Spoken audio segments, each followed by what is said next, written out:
Well, an impeachment inquiry being advanced in the U.S. Congress, something that House Republicans who control the House are looking to get some answers to some of the questions about what Joe Biden knew of his son Hunter's business dealings and how much the Biden family took in campaign, or whether it's campaign, and whether they took in some donations or payments, however you want to characterize it, from foreign nationals, from foreign companies, from actors out of China, out of Russia, out of Ukraine, and several other countries.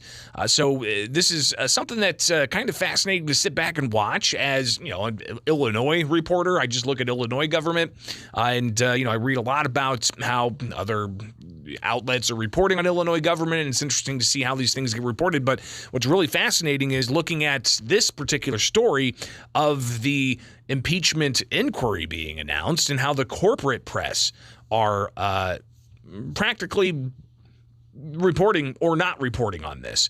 I'd like to hear your thoughts. 217-629-7970. How would you grade the media's coverage of all of this so far?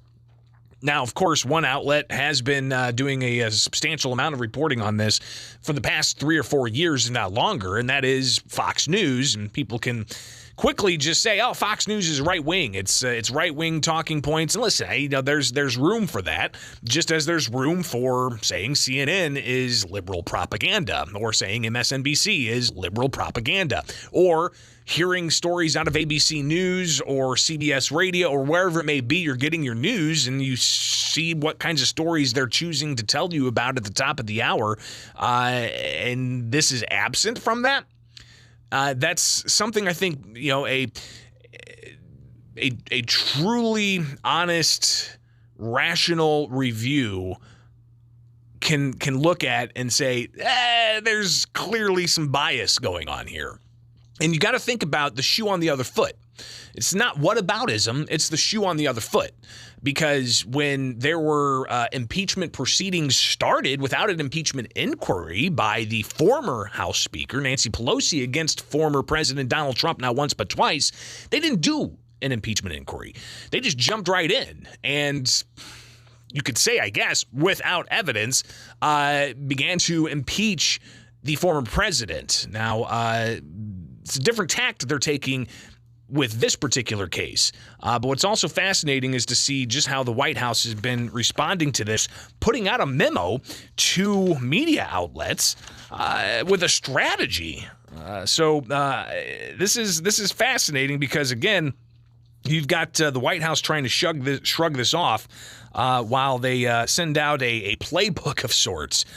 Dismiss, compartmentalize, scold, and so on. But the White House has said that Joe Biden was not involved with his son's business affairs. And so far, despite investigations, Republicans, they say, have unearthed no significant evidence. Significant evidence. While a previous Associated Press article said, hey, they don't have any evidence. We'll hear from U.S. Congressman Jamie Comer here in a moment about the evidence that they do have and what it's starting to look like and what evidence they're going to be looking for here in the weeks ahead. But let's go ahead and get your phone calls and reaction. How do you think this is being handled so far by the corporate press? Good morning. Have that when you're in university and you think that you signed up for a class and you didn't go all year, but you have to take the final. That's the grade I give the media. A complete F. They didn't even show up to the classes. They keep saying how there's no evidence, yet we have the financial records, we have the shell companies, they have they have pure obstruction by the DOJ, and I don't get how they can keep just ignoring all these facts, and why it might not be a crime on the surface just to receive money. People don't spread money across LLCs and shell companies. And last time I checked, I'm not giving my nephew millions of dollars from work I'm doing overseas. I mean, it just doesn't add up. It doesn't make sense. I think they need to have this formal investigation and inquiry so that they can finally stop getting stonewalled and finally start opening up some of these books and start releasing some of these recordings with foreign investors and everybody that needs to needs to happen. So. Yeah, no, I appreciate the call, and I think the mountain of evidence includes an FBI source telling the FBI that, hey, there's all this money that came through, and there was this coercion campaign with the vice president at that time trying to coerce the Ukrainian government to fire a prosecutor looking into the gas and oil company that Biden's son was on the board of. You've got the suspicious activity reports, which are financial transaction reports that are red flags that go up anytime a certain threshold is breached when it comes to transferring funds from one fund to another or across the U.S. border from other countries. You've got also Hunter Biden's laptop, which has yet to be unverified. When the story first came out before the November 2020 election, you had a bunch of Biden-associated intelligence officials say, oh, this is Russian disinformation, gave Biden the ability to say that during the debate with Trump. Remember? Then that story was suppressed on social media because it was considered misinformation. But after the election, miraculously, in 2021, they're like, oh, wait a second. A year afterwards, maybe this is legit. Maybe Hunter Biden's laptop isn't disinformation. So now we're at the point where, while this has been reported on for 3+ years by some outlets, you've got catch-up from other media outlets. And now, instead of focusing on that, they seem to be focusing more on the issue of Biden's fitness to be in office and whether or not he's even up to the task for another term. So that's where they're focusing on now is, having op-eds spell out that Biden's old. The majority of American people think that he's not fit for another term. And even the majority of American people think that he knew of his son's business dealings. But that aside, Biden's unfit. So it seems to be what they're going to go with for the next couple of weeks. Instead of focusing on the impeachment inquiry and the need for more information out. And I want to hear from you again, 217-629-7970. Your assessments of the media's coverage thus far on the impeachment inquiry. And has it been balanced? Consider it was wall-to-wall coverage of Russia-Trump collusion, Russia-Trump collusion, Russia-Trump collusion, Russia, Stormy Daniels, Trump, Trump and Ivanka, Chinese branding, and, Russia's, the marionettes pulling the strings for Trump. And it was wall-to-wall coverage of that. And then when the impeachment started, it was wall-to-wall coverage of that. But now, with Biden facing an impeachment inquiry, there's almost crickets. Is it stunning? I want to hear from you. 217-629-7970. Good morning. Greg, the word's been put out. They'll get him out of there. They just, hey, don't worry about this. We'll take care of it. We'll get him out of here. The wheels are turning.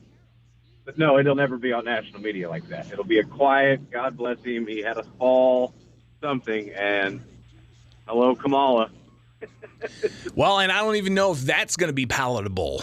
She's not polling that They'll great. Lose. Yeah. They'll lose. Don't worry. She won't be she will not run, but she'll be the interim. Well, I think they'll get rid of him before the election. Well, and probably before you actually have impeachment proceedings move forward with a stack of evidence that could implicate not just Biden, but the intelligence community. And that's something else. The FBI, the CIA, that's something else that could very well come out of all of this is their role in spreading misinformation and election interference.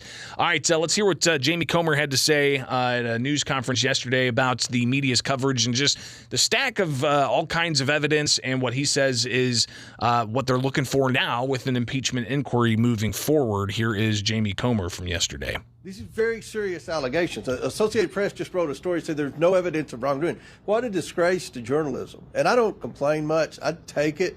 But that's just not true. And I think the CNN poll 2 weeks ago that showed 63% of Americans believe Joe Biden was involved in his family's business schemes is reason why we should be investigating this. Moving forward, we have requested unredacted pseudonym emails from the National Archives. There are over 5,000 of those that we want to review. We have to get President Obama has to sign off on those, so he's supposedly reviewing them as we speak. We hope to get those. We hope to get the president's son and brother's personal bank accounts. We also want to interview people who have knowledge of some of the things that President Biden may have done in exchange for the millions and millions of dollars that his family received from these foreign nationals. And lastly, we plan on having a hearing in September that will kind of evaluate some of the things that we believe have happened from the Biden family that are in violation with our laws.